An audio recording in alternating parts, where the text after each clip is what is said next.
Let's say you discover that you have a twin brother that you have not known about for your entire life. And one day, there he is. Do you just assume he's going to sleep with your wife, or... I don't think that would be my first thought.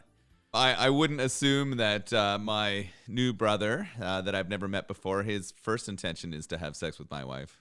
Fair enough. Would that be your assumption? Keep an eye on him is all I'm saying. Would that be your assumption? No, I think my first assumption would be that this is like a doppelganger from a parallel dimension here to kill me and take my place. So you wouldn't trust at all this person had any genuine... Oh, I just start strangling him. Just to prevent him from sleeping with your partner. And what are the chances? Yeah. What are the chances I have a random twin brother that's been out there raised in some other country because our parents were murdered and we were split up at birth? When they hear this podcast, don't worry. They're going to get in touch with you. Not if they know what's good for them. Yeah. Welcome to Bad Movies and Beer. I'm Cooper. And I'm Nolan. Today we are discussing the incredible Jean-Claude Van Damme action movie, Double Impact, where Van Damme plays himself and his twin brother. God damn it. This is great shit. I mean, I love JCVD. You cannot go wrong with the muscles from Brussels. We watched Bloodsport in our first season, and I really enjoyed that one. Classic. Just a classic. Yeah, definitely enjoyable to see JCVD show up in not one, but two characters. Yeah, it's twice as good. It's got twice as much JCVD for you. Yeah. Oh, of course. Get excited. Not quite enough splits, but... we had some. You got to work the splits. We got a little bit. I don't think he's allowed to make a movie unless he does the splits at one point. Oh, I think so. I think that's got to be his trademark move. It's in his contract probably, right? He demands it. Yeah. That's cool, man. Well, this is an early 90s. I didn't realize 91. I always thought it was an 80s movie. It definitely has 80s movie sensibility, but as it went through, you could kind of tell that the decade had changed. The music and then some of the other things that appeared in there definitely made it feel more 90s. Well, especially the end credits music. That was just straight 90s, man. What was that called? What was that song? Feel the Impact, isn't it? Yeah, Feel the Input. Feel it. Feel. Just ridiculous. What a good time. Now, unfortunately, that's where the good time ends for me because the beer we are drinking today, why don't you go ahead and tell everyone about this beer? Oh my God. Why are you always on about how bad it's going to be? It's going to be delicious. I don't think so. So we have a Double Vision double IPA here. So going along with our Double Impact theme, our Double Jean-Claude Van Damme, we are getting double the IPA here, and it's going to be delicious. This is from Brock Street Brewing Company. They've been around since 2015, and they're now located, well, I think they've always been located in Whitby, Ontario. That's correct. I haven't had any beers from them, so I'm excited to try it out. I have, because I have some Whitby experience, and they have usually a wide selection of beers, not just beers, but other beverages as well. They do like a hard iced tea that's really good. They do some vodka stuff these days, like a lot of people do.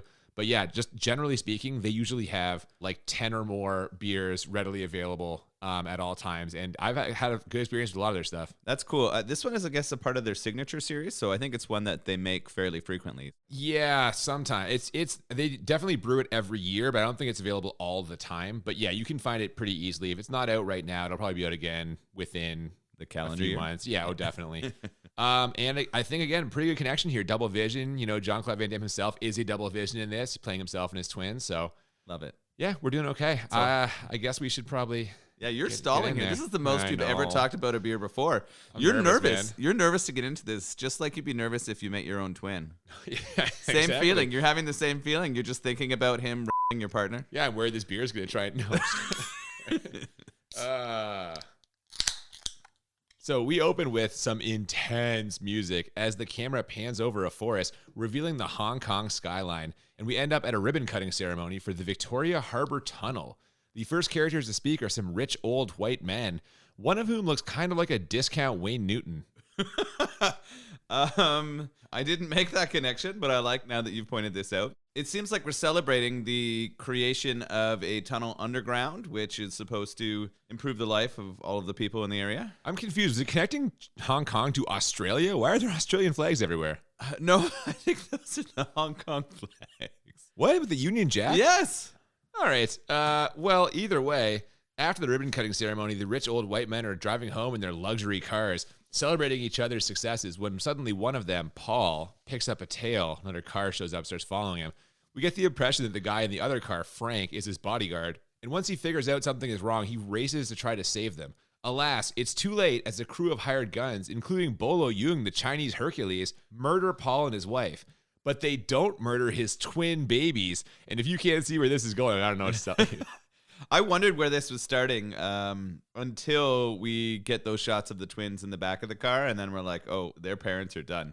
And then I started wondering what's going to happen with these two babies. Clearly they survive because they're going to be JCVD, but are they going to be one evil, one good? Like, what's going to happen here? So that's how I remembered it. I remembered it as being that one brother is evil and one brother is good, but it turns out we didn't have that exactly right. Now, as I mentioned, the bodyguard arrives too late to save them, but he does manage to kill a few of the gunmen and tells the nanny, who was also in the car with Paul and his wife, to take the babies and get out of there.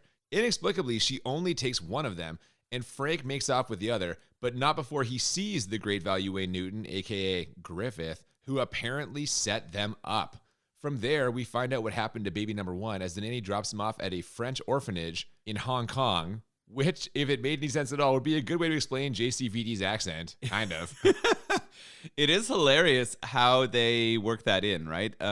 In a lot of his movies, they either try to like hide or come up with the solution for why he has the accent that he does. And this one's funny. I always find it strange that they connect it to like him being from France rather than from Belgium, where he's actually from. I think for a long time, I actually just thought he was from France. I did for sure. His name sounds French. Yeah. So they explain away where he is because he's being raised in a French like orphanage. What the is that doing in Hong Kong though? I don't know.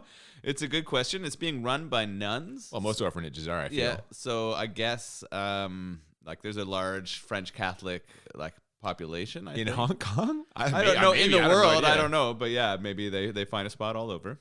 I suppose. But how do they explain the other twin? What happens there? We see him 25 years later in California teaching an adult karate class. He is in the tightest tights, and it's probably no coincidence that all of his clients are women. There's a great quote here as he explains how stretching is so important. Because of my big legs and karate, I can do the splits no problem. And I'm impressed that he manages to show off that flexibility without slipping on some of the juices that are all over the floor. those women are just... So I don't think it was a karate class. I think he was teaching them like a stretching athletics class, because they do call him into the karate class to clean up something afterwards. But you are right. The women are all over him, and he's wearing a very skimpy top, and the pants he has on leave nothing to the imagination. But the same can be said of the women. I'm pretty sure a couple had hanging out of the bottom of their their one pieces. It was their skimpy 80s outfits were there too. Hey man, you don't go fishing without bait, you know what I'm saying? That's what's up. They're just there for JCVD. Yeah, Frank asked him to drop in a karate class where he quickly knocks out a douchey instructor. And then Frank explains to this Jean-Claude Van Damme that he isn't actually his uncle and that he isn't actually from France. He was just raised there, so that's how they explain his accent. Jesus Christ. Like, this is... like, come on. Yeah, the expedition in this is pretty bullshit. It happens so quickly where he's just like, I'm not your uncle.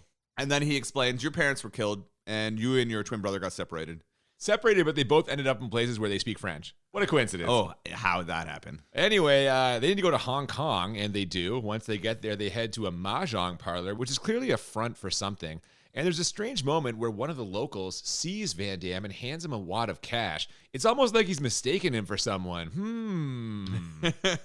This sort of theme continues. He's given a beverage that is told to be his favorite, and then he's also invited to the back of this sort of parlor or bar by an attractive woman. Yeah, she lures him into a back room to him off or something, but first she's gonna have to take off his ridiculous shorts.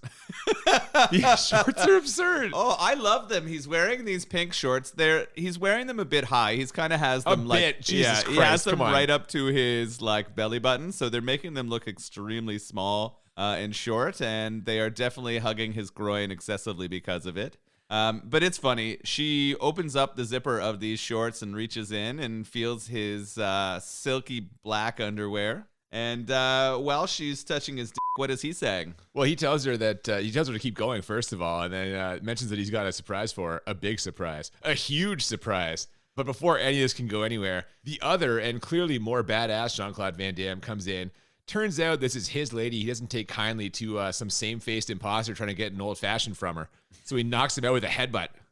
Is this where you got the theory about if a twin came along, they would instantly try to f*** your partner? I mean, there's a couple points in this movie that sort of lend credence to that, but I mean, definitely that is something they play with in this movie for sure. Oh, for sure. But the Chad character, our California Jean-Claude Van Damme, Nerdy Van Damme, yeah. Nerdy Van Damme, yeah, he never goes there. No, he's actually a good guy, as it turns out. Whereas his brother, Alex is his name.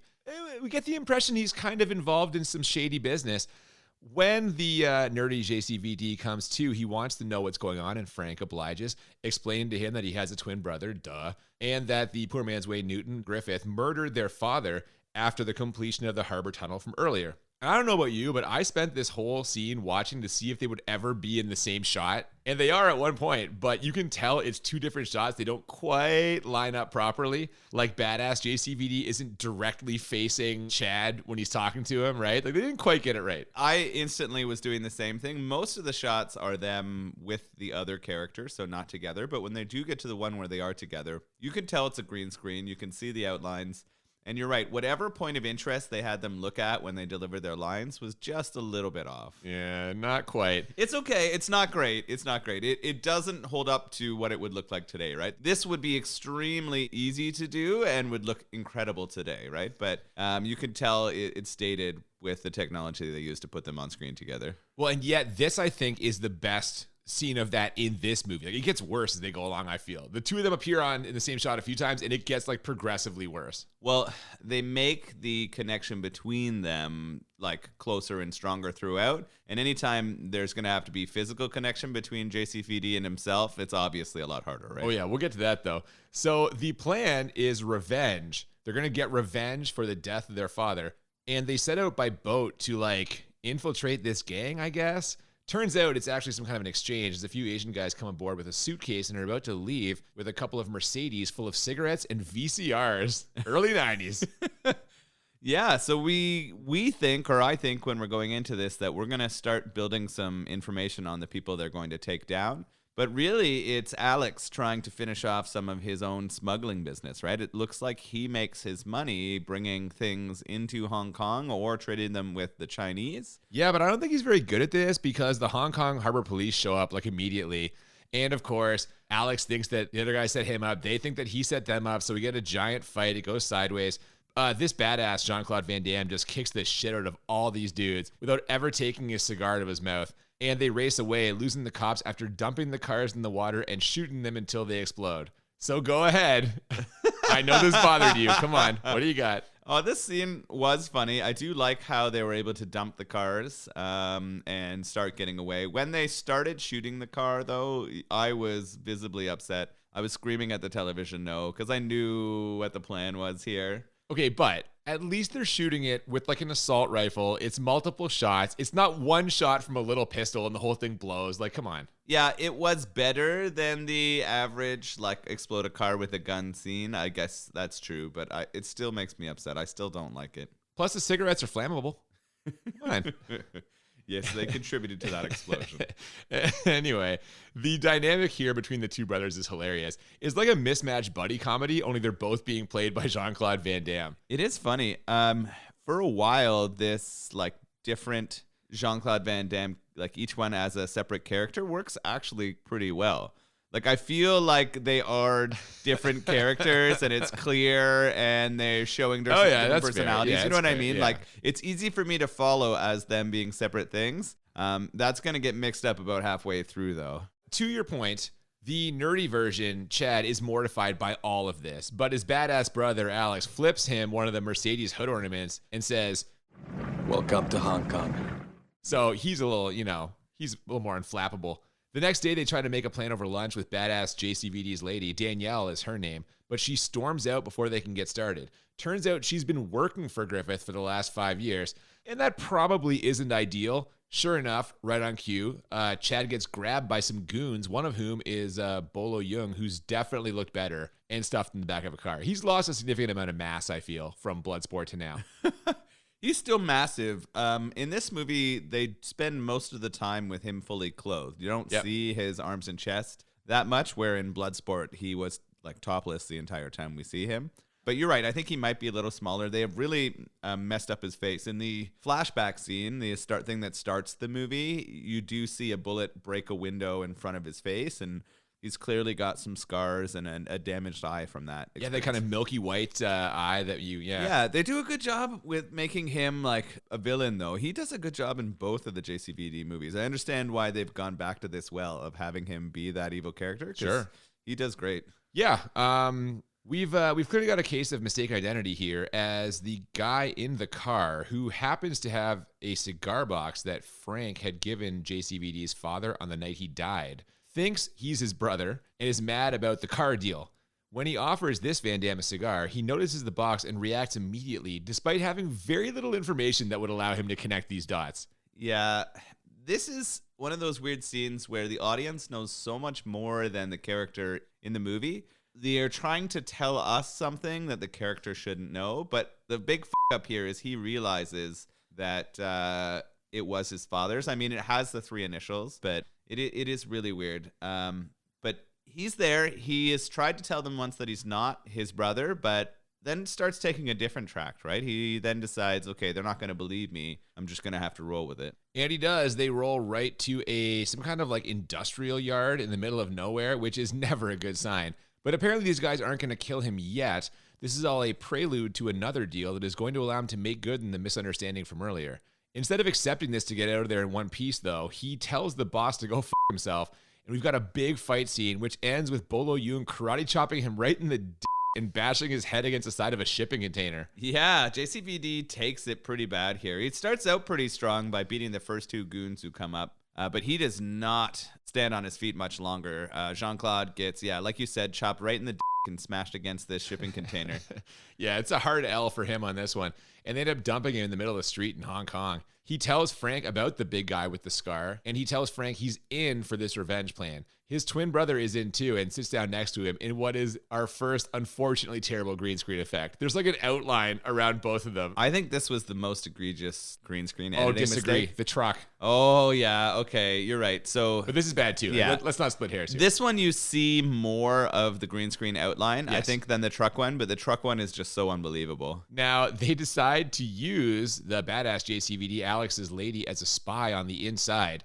And while she tries to dig for information on Griffith, the rest of them set up shop in an abandoned hotel on a nearby island. We get an infusion of comedy here as the nerdy Jean-Claude Van Damme trips going up the stairs and a bird lands on him. And then later he tries to act like a big shot but gets scared when his brother fires a gun indoors. I smell padding for this whole sequence. Maybe. They are definitely trying to add some comedy to it. It's really strange to me that there is this empty hotel, but I guess this is something that was not uncommon. Well, all I know is I've seen other movies where there are abandoned hotels, like usually in the Pacific. I know The Life Aquatic with Steve Zissou, that Wes Anderson movie, they have one of those there as well. Apparently it happens a lot, like weather, tsunamis, hurricanes, whatever, will destroy most of a city or town on an island, and those won't rebuild. Like they can't afford to, so it ends up being abandoned. It just goes there. And so I guess they use this space. The California Jean-Claude is not happy about it. He's used to a particular style of life, right? Yeah, Chad's been living the high life for a while and is not ready to go. I still can't believe they chose Chad to be his name. I mean, it's a reasonably California, but he grew up in France. So why is he? Yeah, I don't know. I don't know either. That night, they attempt their first strike, sneaking into a depot near the harbor where a drop is supposed to be happening, and they start snapping some necks. They also plant some explosives. They're doing a pretty good job of sneaking around until the nerdy Jean-Claude Van Damme roundhouse kicks a guy right into some boxes or something that makes a loud noise. So it's a gunfight, and Alex, the badass JCVD, shows off some pretty sweet moves here. By pretty sweet, you mean he starts rolling around on the ground with 2 handguns in his hand, and he's shooting people upside down. Upside down shot, buddy. Rolling. Yeah. Oh my goodness. It's what you expect from this kind of movie, but it was so ludicrous. You have to laugh your ass off at this for sure. I'm definitely sensing you have a favorite of the 2 JCVDs here, and maybe we should talk about it as we get to the end. But you're calling one the nerdy and one the badass. Because one is comparatively nerdy. The other one's the badass. He's out there making criminal deals and looking intimidating. I don't know. So you feel like the Alex is the cooler of the 2? Yes, clearly. Okay, that's the one. No, you're right. Tiny salmon shorts Chad is the one that he's the badass of the pair. No, I didn't say he was more of a badass. I just wondered why you would choose him as the one that Like, if you were to choose one that you would rather be, would it rather be Alex or Chad? I don't know. Alex has got some anger issues. He does some stuff later on that I do not agree with. So Chad's kind of a sweetheart. I don't know. It's hard. It's tough to say. Tough to say. I did love how in this whole sequence, we just get the classic action movie trope where despite the thousands of bullets being fired from extremely close range, neither Van Damme brother gets shot. Not even a scratch. Just nothing. You can't hit him. He's just too busy rolling. And at actually one point, he is about to get shot in the back and does a roll to avoid bullets. The guy shoots the gun. It's a machine gun. He shoots multiple times, and he goes from a standing position where he doesn't see the guy to rolling out of the way. Like, when he hears the click, like, come on. It's absurd. He sensed it. He had his sixth sense. He knew it was coming, and he started that roll at the perfect time. Forward roll faster than a speeding bullet. Yes, my God. Exactly. Anyway, they end up escaping in an old truck, and Frank blows the building to smithereens. This is where we get the green screen on the truck, which is exceptionally terrible. You're right. They escape on this truck, and what we have is who you call the badass, Alex. He's driving it out, and Chad is hanging on the outside. And when the two of them are in screen together, you can tell that one of them is clearly not there, and you can tell the background outside of the truck is clearly not real, too. Oh, you mean the bright, colorful night sky that only accentuates the fact that it's a green screen? Yes, exactly. Yeah. Not good. After a quick, heartwarming scene where Danielle tells Alex where Griffith will be that night and then tries to eat his face, we cut to Griffith giving a toast at a formal dinner. Alex comes in with a crate of cognac for Mr. Griffith, which he hands off to a particularly douchey-looking guard who is just an awful actor. What accent did this guy have? It was brutal. When I saw this guy the very first time in the scene where they beat up Chad, the nerdy Alex, I was like, ooh, who is that guy? And then they bring him back again. You're like, well, you know he's going to be fodder for Jean-Claude. He's not going to stand. Frank is already inside holding a detonator, so we can safely assume it isn't actually cognac in that crate. And meanwhile, back at the dinner table, Griffith is pissed off at his underlings, so he has his muscular lady bodyguard kill one of them to set an example. While that's happening, the other JCVD brings in another crate, which I guess is also full of explosives. It's getting really hard to track what's going on in this scene. They make this extremely confusing. It's clear that they're trying to set a trap for Griffith and Jiang, and they have this fake cognac. But what I don't understand is why both Alex and Chad are dressed the same and have the same hairstyle in this. Like, the entire time, we had even praised them earlier about doing a good job of keeping it all separate, and I was like, had they up in filming this and so they had to make an excuse and go back and film them looking the same, or was this supposed to be a part of their strategy to confuse the like mafia gang people? So I think it's probably a strategy thing because essentially, well, I mean, we find out very soon they don't know there's a second Van Damme, but like up until now the hair has been the defining feature. Other than like their mannerisms, the hair is how that's Chad, that's Alex, right? They remove that and I'm just completely lost. With this whole scene, I'm like, which one is this? Neither one of us knows. Frank triggers the explosives in the first crate, which creates a lot of confusion but doesn't actually kill anyone important. And while the Van Dammes are trying to escape, Jiang spots them and gives us the most famous line from this movie. There's two of them. I like that. That's the one that I remember as a kid. I guess that is the big moment. It's funny because as an audience member, you know all along, so it doesn't feel like a big secret, but to the plot and to how that like large organization must feel, this is a big deal. Oh yeah, man, for sure. The next day, while Frank and the Van Dammes regroup, Griffith tries to figure out how they found him and correctly assumes it might have been Danielle. So he sends his muscular lady bodyguard to frisk her and later listens in when Danielle makes a phone call to JCVD. And now they're going to set a trap. What did you think of this bodyguard? She was an interesting character. She was a very well-built woman. Clearly like a bodybuilder. Yeah. And she kind of reminded me of a Bond villain. Like that's how it kind of felt to me when I looked at her. She definitely was intimidating, and especially to the Danielle character. Yeah. Yeah, I was trying to figure out if she had been in stuff after this because she looks like just like tailor-made to play this kind of role in a bunch of movies. And I almost feel like she might have been like just a little too late. You know what I mean? This was like 1980 something instead of 91. She probably could have had a few more things out of this kind of style was sort of going out. Yeah, I feel like she had a very female Arnold vibe. She was not like she didn't deliver in a comedic way. She was probably better at delivering the serious lines than Arnold, but it had a very similar vibe to me. She probably could have had some success if she had the right opportunities, right? Yeah, probably. This trap plan of theirs works as Chad rushes over to where Danielle is, where she shows him the one file that contains all of the incriminating information about Griffith. Literally, it's a single file folder. That seems a little thin to me. Come on. I groaned so hard. She goes through some filing cabinets.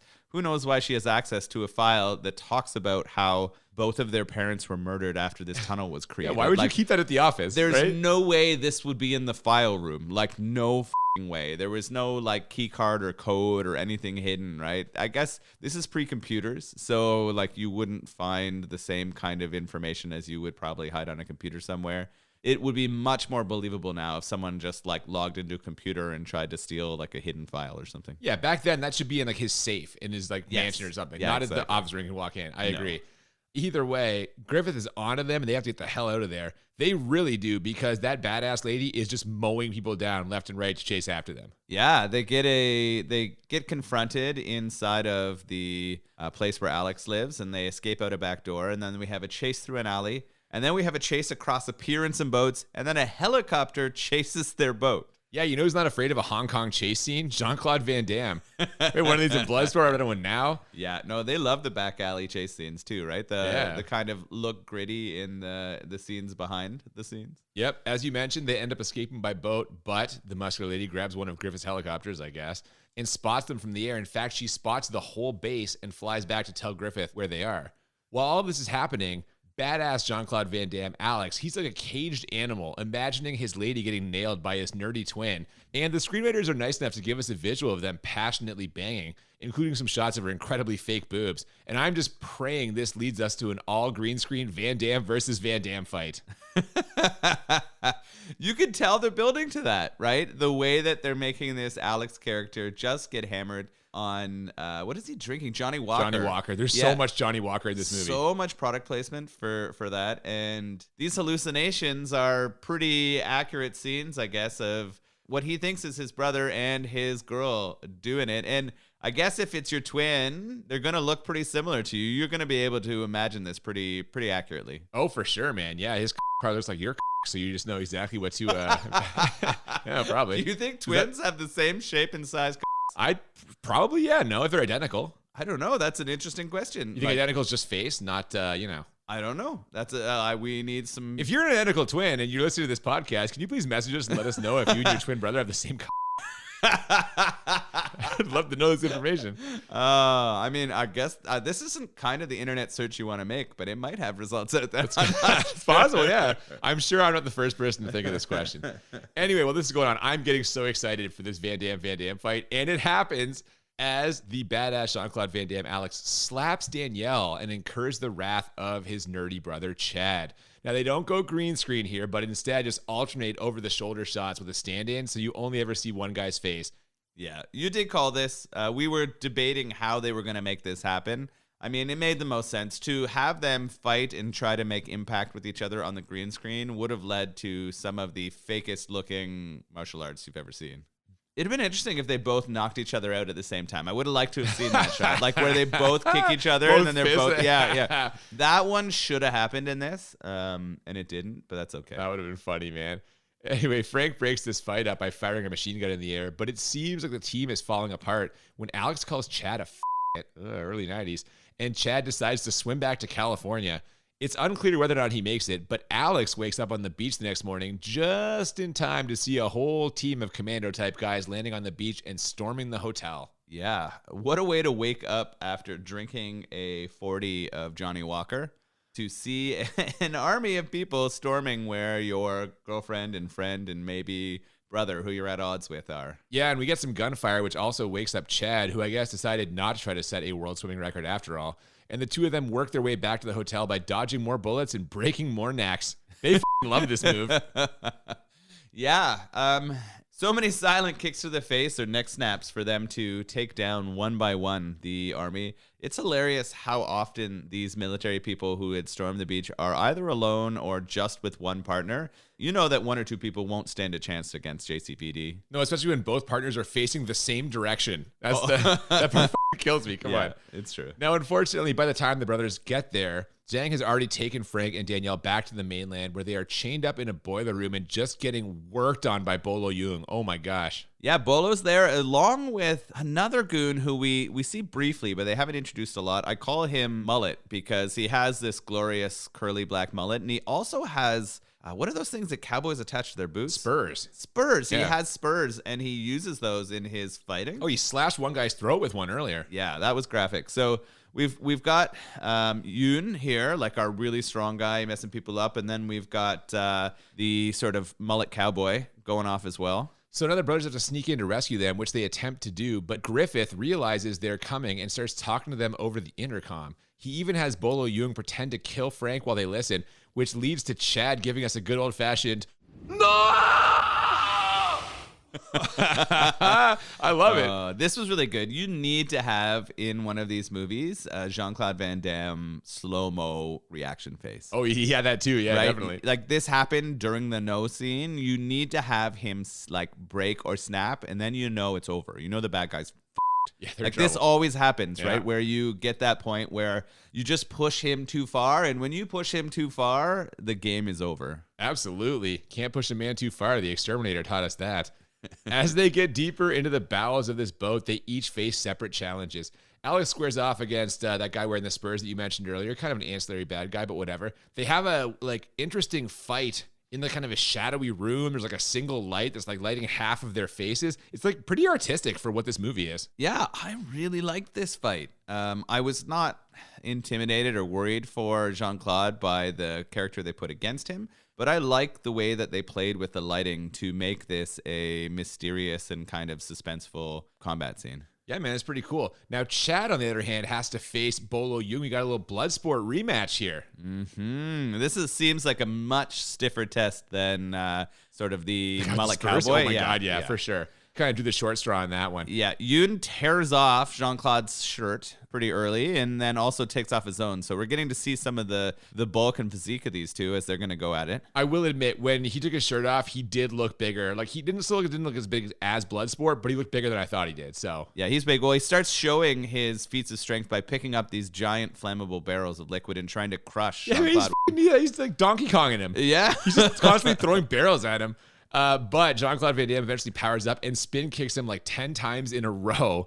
The last kick sends Yeung into an electrical panel, which puts him down and starts a fire in a very flammable room. Cue the slow motion explosion as Van Damme dives out of the way. Just a great moment here. One of the things we've learned in this movie, and I think in other Jean-Claude movies, is he is a fantastic diver. The guy would get 10 out of 10s on all of his highboard dives if he was in the Olympics. He is always clean. He just jumps off these giant platforms and doesn't even make a sound or splash when he enters the water. He really should have competed for Belgium in one of the Olympics, I feel. Like it would have been perfect. Are we sure he didn't? We should get on Oh, that. he might Do a little have. Google Damn, search. you're right. While this is happening, Griffith heads to higher ground, leaving his lady bodyguard to take on Alex after first making him.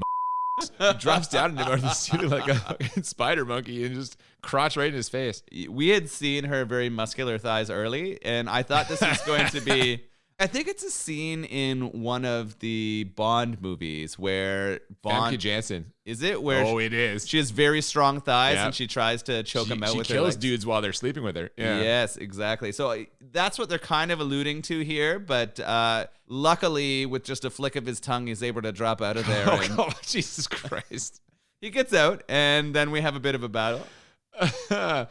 Yeah, it's a pretty anticlimactic fight, though. He just ends up kind of stabbing her after like a short struggle, and that's it. Yeah, it's just this like weak stab to the side that didn't even look like it would kill or hurt her that much, but she's out of it. Yeah, she's done, and now both brothers are after Griffith and Zhang, who looks absolutely hilarious running, by the way. I don't know. We ran across the deck of that boat. I was just laughing the whole time. Chad goes after Griffith while Alex follows Zhang up a crane, and both of these chases end exactly the way we all knew they were going to. After some close quarters combat involving a fire extinguisher and a cane sword, Alex grinds Zhang's arm right in the gears of the crane and sends him over the edge to his death. Chad, meanwhile, has to dive into the water again, a beautiful Jean-Claude Van Damme dive, to avoid getting crushed by a shipping container. Then while Griffith goes to confirm the kill, sneaks out of the water and drops a shipping container on him instead. Yeah. Irony? I don't know. I like this. It was a pretty good shot of Jean-Claude having his revenge on Griffith. that shipping container drops and it's done, right? Like that would not be a nice way to go. That would be a very messy squish. Oh my God, it'd be instantaneous, right? Like, at least it'd be fast, but man, Yeah. you know what's missing here though? No one-liner. We didn't have a good one-liner. Van Damme's not a one-liner guy. Schwarzenegger would have said something, put the button on that. Stallone even. Van Damme, not so much. I'm not too sure he didn't. Like, I think he says something right as he's dropping it, but it just wasn't memorable in the way that some of those others would be. Oh, for sure. We can't remember it now. It happened like 10 minutes ago. So, Yeah. And that's it. Now it's time for a triumphant brotherly hug between Jean-Claude Van Damme and a stuntman. Everybody's okay, even Frank, and the movie ends with Chad, the nerdy Jean-Claude Van Damme, throwing up the okay sign and then freeze frame. Yeah! God damn it, that's great shit. +1 from Cooper. Yes, please. Amazing. And we're out, man. Credits set to that amazing song we mentioned earlier. Feel the impact. Feel it. And yeah, man, I gotta say, I had not seen this in like 20 years. It holds up to what I remember like as a kid. Like, is it bad? Yes. There's no controversy about this one. Like, we've had some controversial ones in the past, but this one, it belongs on here. But man, I had a good time watching this. What about you? I think Jean-Claude is my favorite of the martial arts action heroes of that time, right? Like, his movies are ones that I enjoy the most. I believe I'd seen this before. I didn't remember all of the details. Yeah. You but weren't sure on it last week when we were no, talking about it. I believe I've seen it before. It's not one of the ones that I've seen most frequently. I think for some reason Time Cop and Bloodsport. Aren't you a Cyborg guy? Cyborg is one that I've watched a lot. So those ones kind of stand out for me. But yeah, it's always a good time. I guess we should probably get into our ratings. Oh, for sure. And now, of course, the way we rate this, we do the same way every time. 1 to 10, 2 times. Once for how bad it is, once for how enjoyable it is. And the idea is to find movies that are a 10 out of 10 on both scales, or as we call it, the Crit 20. And for me, unfortunately, this movie is not going to be bad enough to put that in play. Although I do think it is worse a movie than Bloodsport, which we watched last season. I gave Bloodsport a 7 for how bad it is. I'm giving this an 8. Still a good action movie. The green screen stuff is tough. Him playing twins is like fundamentally hilarious, but not necessarily in a good way. There's some plot holes in this that don't really make sense. And I mean, I know he's your boy. You just talked about how much you love him, but he's not a great actor. Oh, goodness, some of the dramatic parts in this, kind of laughable. He is not good at delivering believable characters, I guess, in character. Yeah. So that's fair. So you went with an 8 for your bad? Yeah, I just think that overall, like, good action, but plot kind of silly. The fact that they both got raised in French-speaking areas to explain the accent is just ridiculous. And the green screen. The green screen made it a little bit tough. Yeah, I definitely think that's fair. This is definitely a bad movie. The Jean-Claude Van Damme action scenes are good. Some of the humor that they put in intentionally, I liked. The innuendos. I thought for a good chunk of the movie, the double character was pretty clear and easy to follow. But I wasn't down with the green screen effects. A lot of it got confusing at times. There were plot holes. I still don't understand why they murdered his parents and all of this began. Something with money. Was it a money deal? I don't know. Yeah, they didn't need him anymore. That's what it was, yeah. But like, it just seems so, I don't know, so unnecessary? shallow. Yeah, Okay, unnecessary. Yeah, right? Like, it just didn't seem like that was a convincing reason for all of this to happen. And I know they needed that excuse to be able to get those twins and then have them come back for that revenge. I think for me that this is probably a 9 bad. Oh, wow. Okay, a little higher than I would have thought. I'll give it an 8, so no big deal. I don't know. I didn't love some of the editing. Some of the cuts weren't my favorite. And although we had that fun song at the end, this thing really lacked good music for me. You know what? I hadn't thought of that, but now that you mentioned it, that's 100% true. Also, the fact that no one can hit these guys with a bullet, like wound them one time. I mean, come on, it's just a cliche. And the tugboat races or chases were pretty unnecessary. Yeah, I would agree. There's probably some padding in here too. Yeah, I think so.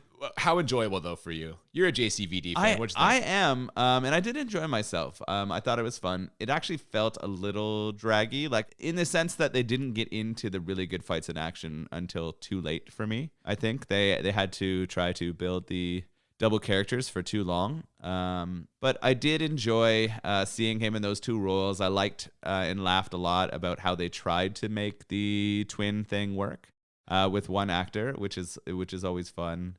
I think for me, on the enjoyability scale, I'm going to give it an 8. That's fair. I had it as an 8 as well, for a lot of the same reasons that you mentioned. It is enjoyable. Like I said, he's not a good actor, but watching him trying to act two different characters convincingly was entertaining.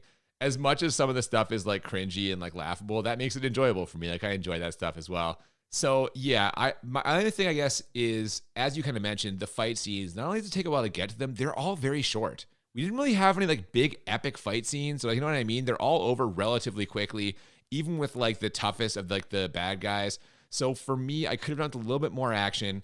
The comedy didn't do it for me. Like some of the like whatever was up with him and that bird, like him acting like whatever, like didn't do it for me. Yeah. But overall, I enjoyed it as well. So I had it as an 8, but as you know, anytime we have a freeze frame, automatically makes it one more enjoyable for me. So I'm bumping this up to a 9.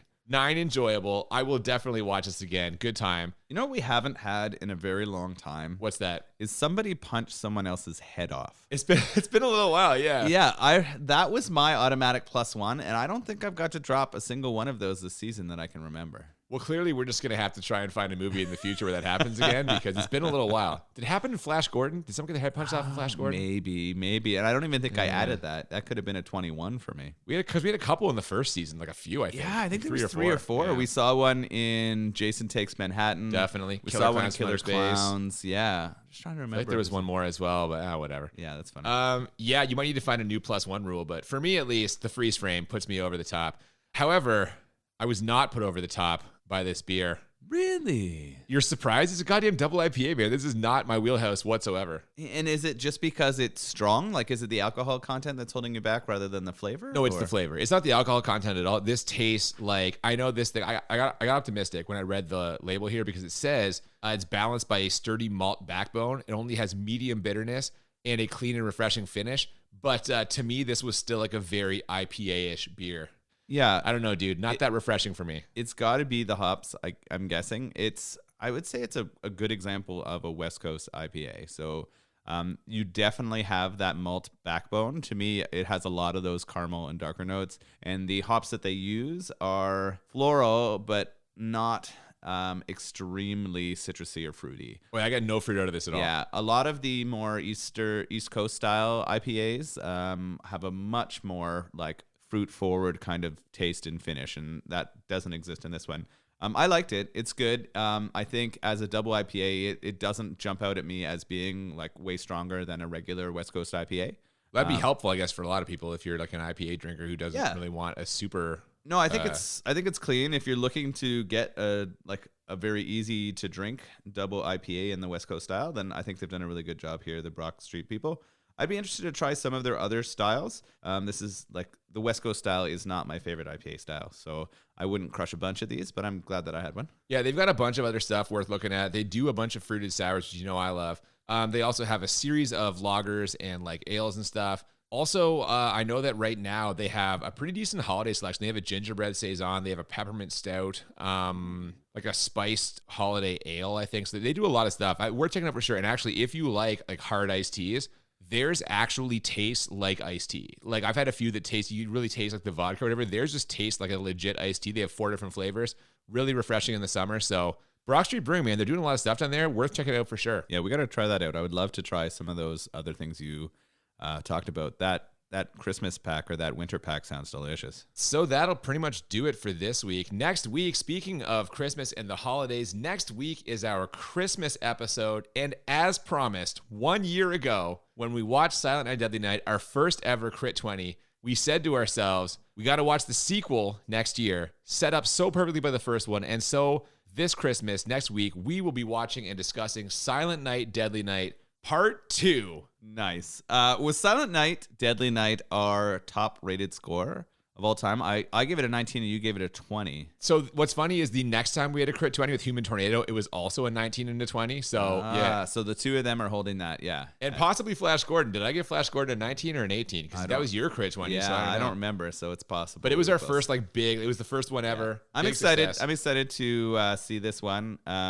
I definitely felt like there needed to be some more revenge on behalf of our main character there, because it didn't finish in a way that was satisfying for me. Oh, but they set the sequel up so well. Yeah, the brother's coming. Oh, he's coming. You know he's coming. Yes. That's what's happening with him. I am excited for that for sure. Yeah, that'll be next week. We'll ring in the holiday season with a good old-fashioned holiday slasher sequel. Until then, if you have not already, please follow us on Twitter and Instagram at the BMB Podcast. If you have any suggestions for movies or beers or movie beer pairings, feel free to send those to our DMs on our social media or an email at thebmbpodcast@gmail.com. Yep, like, share, subscribe, tell a friend, and join us next week for Silent Night, Deadly Night 2. Until then, I'm Cooper. And I'm Nolan. And we'll see you next time on Bad Movies and Beer. Keep it chatty. Chat was the best. No, you won't. Feel the impact.